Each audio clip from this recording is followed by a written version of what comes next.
Como ellos están acostumbrados siempre a venir a esta noche María Cela en una mesa, ahora tenemos que guardar las distancias y aunque en televisión no se vea, estamos bastante alejados los unos de los otros. Pancho Álvarez, Francisco, gracias por estar con nosotros, representante de abogados, representante de Participación Ciudadana, la organización de la sociedad civil que más ha velado por el desarrollo de la democracia, de los comicios electorales y la observación. Básicamente, observación. Hoy vamos a hablar de ello y vamos a hablar también, ¿por qué tú me miras así, Pancho?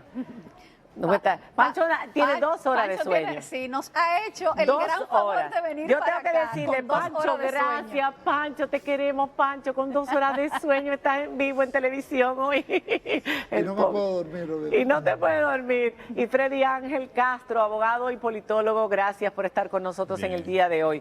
Bueno, ha cambiado todo mucho de ayer para hoy. Una de las buenas cosas, de las cosas que no esperábamos, de hecho, cuando te citamos para tenerte en el día de hoy, pensábamos que podía haber habido ya la noche anterior un problema en el conteo, en el escrutinio, porque habían tantas amenazas, había una tensión tan grande previo a las elecciones, que pensamos que algo podía pasar y gracias a Dios, por ejemplo, lo que ustedes vieron, cuéntanos un poquito de la compra de cédulas, que yo creo que vi algo en el colegio donde yo fui e inmediatamente yo me moví y le dije a la policía electoral, porque tenían una funda, habían 5 tigres juntos allá afuera.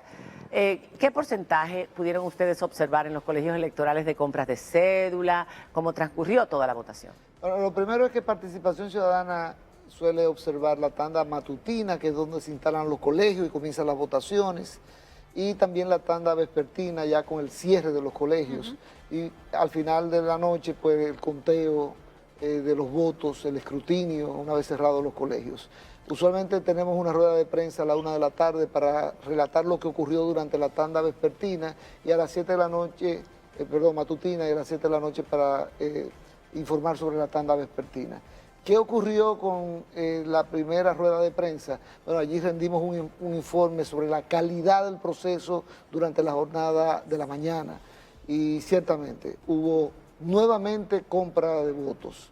Pero en elecciones pasadas, en las pasadas, sí, era en más. un 32% de los centros de votación. Y ahora aquí fue en un 17%. Me sé el número, Entonces, me llamó la atención. Se redujo. Bueno, pero es que hemos estado machacando mucho sobre ese tema, ¿no? Así Y la gente está más atenta también. ¿Qué otro elemento? ¿Y en la tarde? ¿Se mantuvo ese número o aumentó? Ahí viene el tema, ¿no? En la tarde todo fluyó con tal normalidad que nosotros decidimos suspender la rueda de prensa. Si ustedes leen el periódico hoy, dice, tenían una rueda de prensa y no se explicaron los motivos. Los motivos son que dijimos, ¿qué tenemos para informar? Todo fluyó con bastante normalidad. Fue contundente. Ahora, a pesar de que fue mucha gente a votar, parece que la abstención fue bastante alta. ¿Se tiene el dato ya? Bueno, la abstención va a estar alrededor, recuérdense que es tradicionalmente en elecciones presidenciales un 30%. Sí.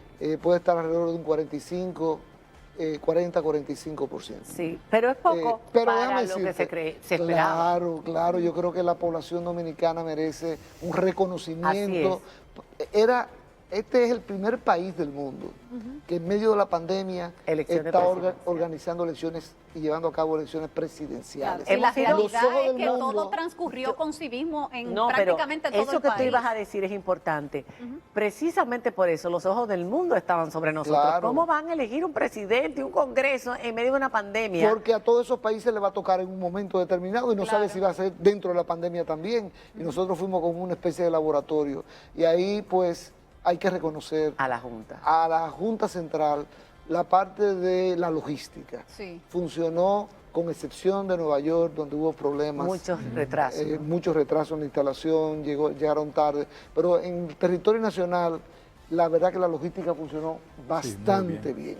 Ahora, a mí no me sorprendió, porque en marzo funcionó muy bien.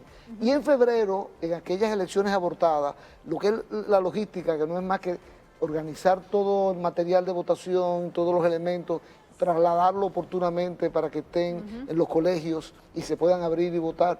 Eso funcionó bien.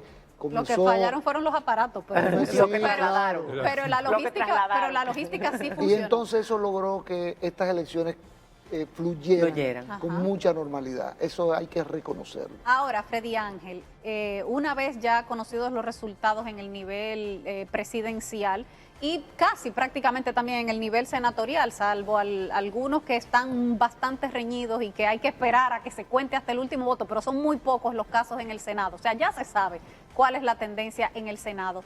¿Cómo queda el panorama político en República Dominicana? ¿Se puede decir que Luis Abinader es el principal líder político del país en este momento? Bueno, evidentemente las elecciones del día de ayer lo catapultan como el principal líder político en términos de los apoyos que se realizaron. Yo decía que era interesante porque mucha gente se preocupó cuando Danilo hizo la última ruta para buscar su Senado. Ay, Yo sí. decía, es que en un sistema presidencialista no hay posibilidad de tú perder las provincias y ganar la presidencia. Tú tienes que acumular esas mayorías en términos de los votos de las provincias importantes, porque aquí hay una desigualdad en términos electorales. Si tú juntas el este y el sur, eso te da minoría electoral, pero Bueno. cuando tú tomas el Gran Santo Domingo y las provincias del Cibao, entonces tú tienes una situación que se va a plantear alrededor del tema electoral. Y evidentemente a mí me sorprendió también la salida tarde del presidente Danilo Medina. O sea, el presidente Danilo Medina no hizo campaña, o sea, se quedó en el Palacio y de alguna manera yo pienso que también el comité político tiene una responsabilidad. Ahora, la victoria que obtiene Luis Abinader es un mandato claro para que él haga las cosas que prometió. Por Claro. ejemplo, la propuesta sobre el sistema de justicia, eso es fundamental para él. Sí, pero vamos a hablar de esa conformación del Senado, que es interesante, y vamos a ver otra vez el gráfico donde al final, hasta ahora tenemos... Estos son que los senadores. El PRM tiene 18 senadores, el PLD 6 senadores, y vamos a ver en el mapa también del país dónde están ubicados esos senadores. Es un de cambio qué radical. provincias. Es radical, Es porque un antes era cambio radical. morado, ahora el mapa es más azul que morado. Pero además porque salen legisladores que eran casi vitalicios en el Pero Congreso. hay que observar que ese mapa tiene una distorsión, ¿Cuál? porque hay candidatos que son de la Fuerza del Pueblo que se inscribieron en la boleta del Partido Reformista, como el caso Sí. de Salcedo. Exacto. O o sea que Bauta Roja. algunos O Bauta Roja. algunos de estos senadores, de estos 5 senadores del Partido Reformista, son de la Fuerza del Son Pueblo. de la Fuerza del Y Pueblo. por eso tú ves uno, para que la gente entienda, porque la gente ve uno de la Fuerza del Uno. Pueblo y dice, ay no, pero Leonel quedó en el suelo. Algunos son de la Fuerza del Pueblo porque fueron aliados. Y vemos, por supuesto, que hay una mayoría. Aunque tú sumaras todos los demás partidos, hay una mayoría con el PRM en el Senado, Hablamos de una mayoría calificada. de 4. El PRM tiene una mayoría calificada en la Cámara de Senadores. Anda alrededor de 17, 18 senadores. Son Y eso es 18. muy importante para la iniciativa legislativa que tienen aplicación de carácter de ley, por ejemplo, leyes orgánicas aprobadas con las 3/4 partes. Eso va a ser importante porque el Senado le va a brindar una especie de semi-vía express hasta que llegue a la Cámara de Diputados y ahí pudieran venir negociaciones ya entre los diferentes sectores. Sánchez. A mí me parece que, bueno, que Luis Abinader acaba de alcanzar mayoría absoluta en el Senado. Son 32 senadores. Sí. Y la mayoría absoluta sería pues la mitad más uno. 16 más 16 más uno, uno son 7. 17. Tiene Y alcanzó 18. 18, eso ya está asegurado. Entonces, no va a tener problema para pasar pues aquellas leyes que requieran mayoría absoluta, pero sí va a necesitar apoyo para alcanzar la mayoría calificada. Y eso es importante. Claro. Porque esa Hay expresión más de balance. mi Senado, mi Congreso, mi Cámara de Diputados, no es saludable para la democracia. Aún sea un nuevo gobierno, necesita precisamente poder tener... Ajá, dime. Y es importante, en la Cámara, en el Senado va a requerir ese apoyo para aquellos proyectos que requieren mayoría calificada, pero en la Cámara de Diputados muy probablemente va a necesitar el apoyo inclusive para aprobación de las leyes ordinarias. Lo que dicen las proyecciones hasta este momento es que va a estar bastante repartido en la Cámara de Correcto. Diputados, que no va a ser una mayoría abrumadora como la que tenía el PLD antes de dividirse, sino que van a hasta ahora se habla de unos 70 curules que ya tiene asegurado el PRM, unas 60 que ya tiene aseguradas el PLD y los demás partidos en menor cantidad. bien. Todavía hay unas 20 y pico de curules que están en disputa, pero va a quedar mucho más repartido Bien. que como Y estaba. a mí me gustaría hacerle a Freddy una pregunta.